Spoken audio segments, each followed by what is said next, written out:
মরণ তোমরা রেখো গো শরণ, একদিন হবে যে মরণ। প্রথম নবী জান্নাতে ছিলেন, প্রথম নবী জান্নাতে ছিলেন, সঙ্গিনী হাওয়াকে পেলেন। চক্রান্ত করিয়া শয়তান খাওয়ালো গন্ধম। তোমরা রেখো গো শরণ, একদিন হবে যে মরণ। প্রথম নবী জান্নাতে ছিলেন, সঙ্গিনী হাওয়াকে পেলেন। চক্রান্ত করিয়া শয়তান খাওয়ালো গন্ধম। তোমরা রেখো গো শরণ, একদিন হবে যে মরণ। তোমরা রেখো গো শরণ, একদিন হবে যে মরণ। ইব্রাহিম এক নবী ছিলেন, ইব্রাহিম এক নবী ছিলেন, কুরবানির বিধান পেলেন। আরাফাতে যাওয়ার সময় ধোঁকা দেয় শয়তান। তোমরা রেখো গো শরণ, একদিন হবে যে মরণ। আরাফাতে যাওয়ার সময় ধোঁকা দেয় শয়তান। তোমরা রেখো গো শরণ, একদিন হবে যে মরণ। তোমরা রেখো গো শরণ, একদিন হবে যে মরণ। শয়তান তোমাদের শত্রু বটে, শয়তান তোমাদের শত্রু বটে, বলে নিরঞ্জন। একদিন হবে গো মরণ, তোমরা রেখো গো শরণ। তোমরা রেখো গো শরণ, একদিন হবে যে মরণ। ভাই আমার, এই যে মরণের কথা বলছিলাম, মা আমার, বোন আমার, খুব ভালো করে শুনুন। বিশ্ব নবীকে কত রকম চেষ্টা করেছিল মারার জন্য। তারা মারতে পেরেছে? না, মারেনি। মারতে তারা পারেনি। যে নবীকে মারতে চেয়েছে, দ্বীনকে মিটাতে চেয়েছে, সে নিজেই মিটে গেছে, ধ্বংস হয়ে গিয়েছে। একটা উদাহরণ আপনাদেরকে আমি বলছি, একটা ঘটনা আপনাদেরকে আমি কয়েক মিনিটের মধ্যে বলছি, খুব ভালো করে শুনুন। বিশ্বনবী আমার যখন নবুয়ত পেয়ে নিলেন, মানুষদের কাছে দ্বীনের দাওয়াত দিতে লাগলেন। এবারে সে মক্কা নগরীরা চিন্তা ভাবনা করেছে, যদি নবী মুহাম্মদকে এখন থেকে যদি তাকে দমন না করে দেওয়া যায়, তাহলে যেন আর আমরা দমন করতে পারবো না।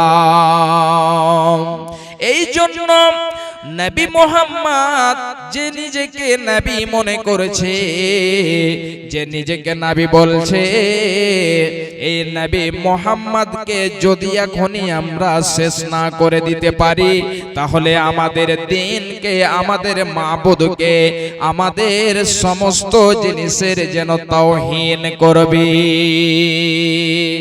এই জন্য কি করলো তারা? দারুন নাদওয়া বলে একটি যেন তাদের পার্লামেন্ট রয়েছে, ওই দারুন নাদওয়াতে তারা মিটিং ডেকে ফেলেছে। খুব ভালো করে শুনুন, দারুন নাদওয়াতে সবাই যেন বসে রয়েছে এমন সময়তে দারুন নাদওয়ার দরজার সামনে একজন বৃদ্ধ বয়স্ক লোক এসে দাঁড় হয়ে গিয়েছে। এবারে দাঁড় হয়ে যাওয়ার পরে তারা বলছে, মানে সাহেব আপনি কোথায় থেকে এসেছেন? সেই বৃদ্ধ লোকটি বলছে, আনা শেখুন নাজদ, আমি নাজদের শেখ, আমার বাড়ি হলো নাজদ, আমি নাজদ থেকে এসেছি। আমি শুনতে পেলাম যে তোমরা মুহাম্মদ সম্পর্কে মিটিং ডেকেছ, এই জন্য আমি ছুটে চলে আসলাম যদি তোমাদেরকে আমি কোনো একটা রায় দিয়ে, যদি একটা মাসওয়ারা দিয়ে, মতামত দিয়ে তোমাদেরকে উপকার করতে পারি, তাহলে আমি নিজেকে ধন্য মনে করব। যখন এই কথা বলা, তারা সবাই যেন এই ব্যক্তিকে ডেকে নিল। এবারে যেন এক এক করে মত পেশ আরম্ভ করে দিল।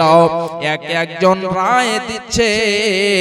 তার মধ্যে একজন বলছে যে মুহাম্মাদকে তাড়িয়ে দিতে হবে। সেই বৃদ্ধ লোকটি বলছে, আল্লাহর কসম, যদি তাকে তাড়িয়ে দাও তাহলে তার এত ভাষা মিষ্টি, তার কথা এত মিষ্টি, যে জায়গাতে যাবে মানুষদেরকে নিজের আয়ত্তে করে নেবে, মানুষেরা তার দিকে যেন চলে আসবে, তার দল বড় হয়ে যাবে, তার জামাত বড় হয়ে যাবে। এমন হতে পারে যে তোমাদেরকে কেটে মেরে শেষ করে দেবে। এই জন্য তাকে তাড়ানো যাবে না। আরো একজন বলছে, তাহলে নবী মুহাম্মদকে কয়েদ করে দিতে হবে। এবারে তাকে কয়েদ করে রাখবো, বন্দী করে রাখবো, তাকে খেতে দেব না। এবারে আমরা এটা অপেক্ষা করতে থাকবো যে কখন সে মুহাম্মদ মারা যায়। হে আমার ভাইরা, হে আমার মায়েরা, বোনেরা আমার, আবার যেন সে নাজদের ইবলিস শয়তান বলছে, না এটা করা যাবে না। এবারে শেষের সময়তে আবুল হাকাম, যার নাম হলো আবু জাহাল, এই আবু জাহাল বলছে তাহলে নবী মুহাম্মদকে কতল করে দিতে হবে।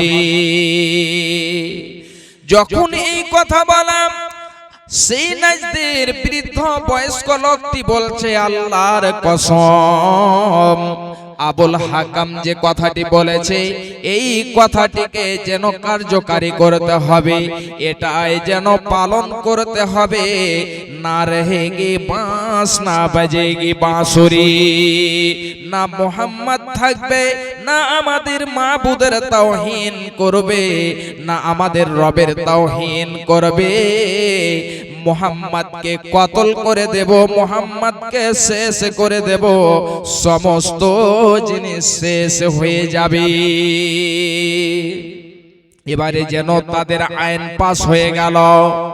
খুব ভালো করে শুনে রাখুন, বিল পাস হয়ে গেল, নবী মুহাম্মদকে কতল করে দিতে হবে। তাহলে কেমন করে কতল করতে হবে? আবার যেন বলতে লাগলো, এই নবী মুহাম্মাদের ঘরকে রাত্রি বেলাতে ঘেরাও করে নিতে হবে। মক্কা নগরী যে 11টি খানদান রয়েছে, এই 11টি খানদানের মধ্য থেকে এক একটি করে বীর নিতে হবে, এক একটি করে যোদ্ধা নিতে হবে এবং তাদের হাতে তরবারি দিয়ে দিতে হবে। তারা যখন তরবারি নিয়ে ঘরকে ঘেরাও করে থাকবে এবং নবী মুহাম্মদ বের হয়ে আসবে, এমন সময়তে একই সঙ্গে তরবারি চালিয়ে নবী মুহাম্মদকে পৃথিবী থেকে বিদায় করে দিতে হবে। সময় হয়ে গেল, দিন ঘনিয়ে আসলো, সূর্য ডুবে গেল, রাত যখন কাছে আসলো, এমন সময়তে খুব ভালো করে শুনুন, মক্কা নগরের ওই যে বীর যোদ্ধাগুলো ছিল, ওই বীর যোদ্ধাগুলো সবাই যেন তরবারি নিজ নিজ হাতে নিয়ে এসে নবী মুহাম্মাদের ঘরকে ঘেরাও করে নিয়েছে। নবী মুহাম্মাদের ঘরকে ঘেরাও করে নিয়ে রয়েছে। খুব ভালো করে শুনে রাখুন।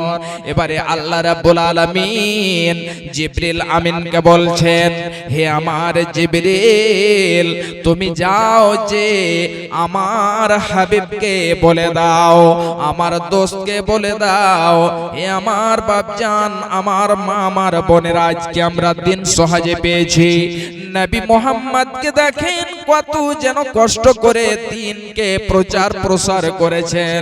আহারে এই বিশ্ব নবীকে এবারে যেন এসে বলছেন জিবরিল আমিন, হে নবী মুহাম্মদ, আজ পর্যন্ত যে বিছানাতে আপনি রাত্রি কাটিয়েছেন, আজ পর্যন্ত যে বিছানাতে আপনি যেন ঘুমিয়েছেন, ওই বিছানাতে আপনি আর রাত কাটাবেন না।